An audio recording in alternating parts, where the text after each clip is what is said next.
ఈరోజు భారతరత్న భారత మాజీ ప్రధాని భారత జాతీయ కాంగ్రెస్ మాజీ జాతీయ అధ్యక్షుడు శ్రీ రాజీవ్ గాంధీ గారి 33వ వర్ధంతి. సరిగ్గా 33 సంవత్సరాల క్రితం ఇదే రోజు 1997 సంవత్సరం మే 21వ తేదీన తమిళనాడులోని శ్రీ పెరంబదూరు వద్ద ఉగ్రవాదుల ఉన్మాదుల దురాఘాతానికి బలై అసూలు కోల్పోయాడు. ఈయన జీవించింది కేవలం 47 సంవత్సరాలే. ఈ స్వల్పకాలంలో కాంగ్రెస్ పార్టీ కోసం, ఈ దేశం కోసం అనేక చర్యలు చేపట్టాడు. 1985 నుంచి 91 వరకు 6 సంవత్సరాల పాటు భారత జాతీయ కాంగ్రెస్ జాతీయ అధ్యక్షులుగా కాంగ్రెస్ పార్టీ అభివృద్ధి కోసం కృషి చేశారు.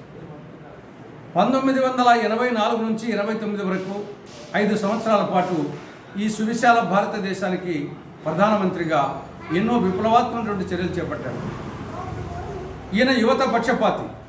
జాతి నిర్మాణంలో, దేశ నిర్మాణంలో యువతను ఎక్కువగా భాగస్వాములు చేయాలనే లక్ష్యంతో ఈ యొక్క ఓటు వయోపరిమితిని, కనిష్ట వయోపరిమితిని 21 సంవత్సరాల నుండి 18 సంవత్సరాలకు తగ్గించినటువంటి యువత పక్షపాతి శ్రీ రాజీవ్ గాంధీ గారు.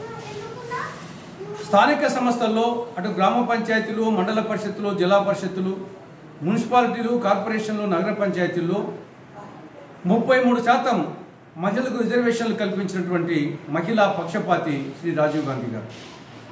పూజ్య బాపూజీ కళ్ళకన్న గ్రామ స్వరాజ్య సాధన కోసం 73వ రాజ్యాంగ సవరణ ద్వారా స్థానిక సంస్థలకు, పంచాయతీలకు రాజ్యాంగ ప్రతిపత్తి కల్పించినటువంటి దార్శనికుడు రాజీవ్ గాంధీ.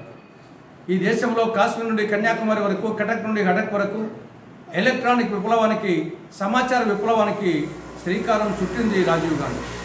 కాబట్టి అటువంటి మహనీయుడైన రాజీవ్ గాంధీ గారి స్ఫూర్తితో ప్రతి కాంగ్రెస్ నాయకుడు, ప్రతి కాంగ్రెస్ కార్యకర్త కాంగ్రెస్ పార్టీ పటిష్టత కోసం, ఈ దేశం కోసం అంకితం, పునరంకితం కావాలని కాంగ్రెస్ పార్టీ విజ్ఞప్తి చేస్తూ ఉంది.